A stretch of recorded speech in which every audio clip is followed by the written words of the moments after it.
Tempers flare as MPs clash over digital ID while petition nears 3 million signatures. There are a lot of discussions currently happening in government in relation to digital identification, and it's involving people within government arguing with other people in government about whose political party is better, about whose ideals are better, about how digital ID might be safe or how it might be dangerous, and more to the point, it's a load of politicians arguing about stuff that they don't even necessarily understand themselves. Under plans being weighed up by the government, identification will be needed to prove a person has the right to work in the UK, but MPs lined up to warn about the dangers of the scheme, claiming hackers would feast on personal data and authorities would be able to monitor citizens' every move. Very valid concerns. More than 2.9 million people have signed a petition calling for the plan to be scrapped. Defending the proposal, Labour frontbencher Ian Murray accused critics of peddling myths about the plans and said it was about reconnecting citizens with government. Now the thing is they could be doing this to reconnect citizens with government. They could be doing this for a million of different noble reasons. The security risks are still there and all of the concerns are still there. People aren't denying that maybe applying for a bank loan might be easier, or applying for a job might be a little bit easier with these systems in place. The current systems that are in place in the UK aren't preventing people from doing anything, it just takes an extra 10 or 15 minutes to get your paperwork together. And that's probably every, 5 years? People on average in the UK aren't changing their own job every week. But without a doubt, digital identification will make the process a little bit faster. But no one wants the process to be faster if the byproduct of that is insane levels of security breaches that will happen, as have happened in every single country that's introduced digital identification.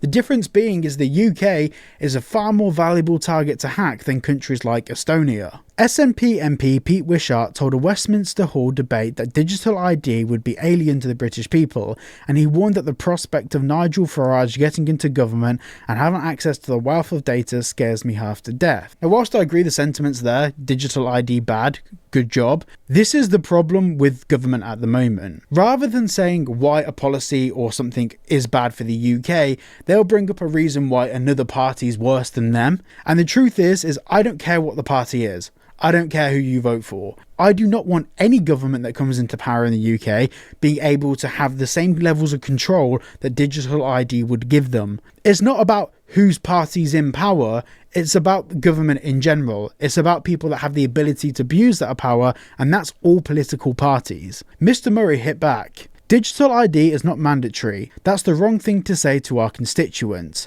And this is a line they keep touting, and not a single MP will answer a very simple question. It's a very simple question that I'm going to outlay right now. If it's not mandatory, why do we need it to have a bank account, to get a job, to apply to rent a house, to apply for a mortgage, or to apply for any benefits? Essentially, survival in the UK is based on digital identification. It's already been put forward that the top 5 British banks will all require the digital identification to access your bank account. So already there, basically, if you don't have digital ID, you won't have money. Please, for the love of God, tell me how that's not mandatory. Now, we're going to continue this fight to stop digital identification, but for the time being, if you don't want the government tracking what you're doing online, make sure you check out private internet access at the link down below. They're a fantastic VPN that has one subscription that works across all of your devices. For me personally, I use the VPN to be able to access content from other countries. Some news articles aren't available in the UK because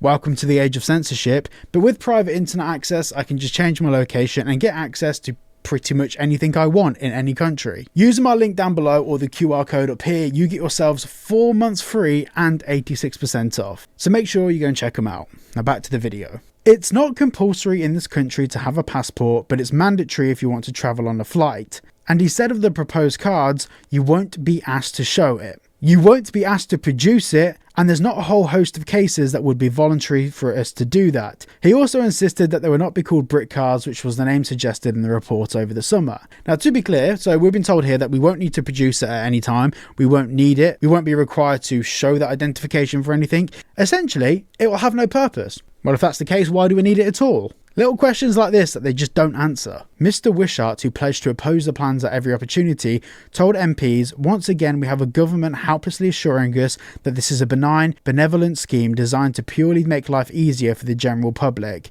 Like a Tesco club card.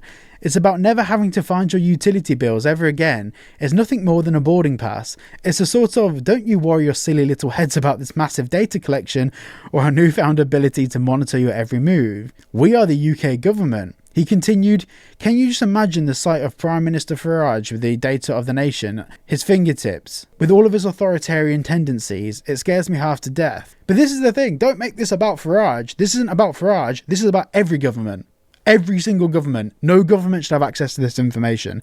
No government should have this level of power to do whatever they want with your personal information and use it to penalise you, prosecute you, or segregate you from society. But I do fully agree with the sentiment that we're constantly being told not to worry about it. Don't worry about it. It'll be fine. It'll be fine. It's just, we're just helping you out. It's just to make things easier. And I'm so glad to see that people are waking up to this and so many people are signing the petition. Obviously 3 million people have signed the petition, but that's just a small fragment of the amount of people that are aware of the risks that come with this. And 3 million people signing a petition, I can say probably safely at least 12 to 15 million people are actively concerned about this, which is a good percentage of the UK population. Over the past couple of weeks, I've had numerous conversations with MPs, just email backwards and forwards conversations, and it's really frustrating because they're all sending me the copied and pasted response to the government's response to the petitions. They're just basically, because they don't know what to say themselves, they're just copying and pasting that as some sort of justification why digital ID would be a good thing. At this point, a lot of MPs that are currently in power have other things to focus on. They don't give a shit about this. For them, it's not their priority. The head of their party, Keir Starmer, has just said, we're going to institute this, and everyone's just towing the party line. People need to wake up to the fact that this is genuinely dangerous, and it's not about making things easier. It's not even about government power.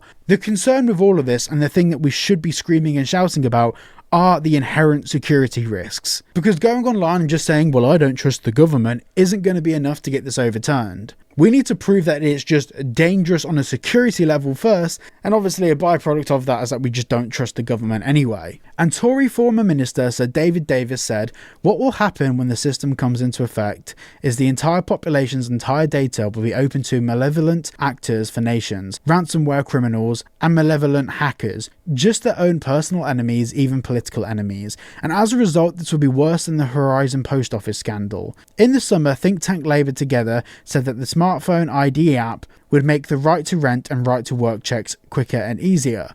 Labour MPs Jake Richards and Adam Jogi said in June that ID cards would be a full countrywide effort, allowing people to prove their right to be here. But this is something else that's insanely stupid. I can prove my right to be here. I have a British passport and the government have the serial number from that. And should I wish to go through an airport, they can cross-reference that serial number. That's all the government need. When it comes to employers checking your right to work in the UK, they can see things like a driving licence, like a passport, like a utility bill, and more to the point, every single company will have their own database. So for an enemy state to hack a company that has 20 employees, they're going to get 20 IDs. If the government hold every single form of identification and all the personal information for every citizen of the UK, that's one set of data to access and hack. It's estimated it would cost between 140 million and 400 million to set up. And just to clarify, that's actually incorrect. The estimation's been put between 1 to 2 billion. Mr. Richards and Mr. Jogi wrote that digital ID will help improve the enforcement of our rules dramatically. Oh, well, that's a dystopian sentence. I'm keen to hear what you guys think about this, and also make sure to check out private internet access at the link down below. Get 4 months free and 86% off, and I shall see you all in the next video.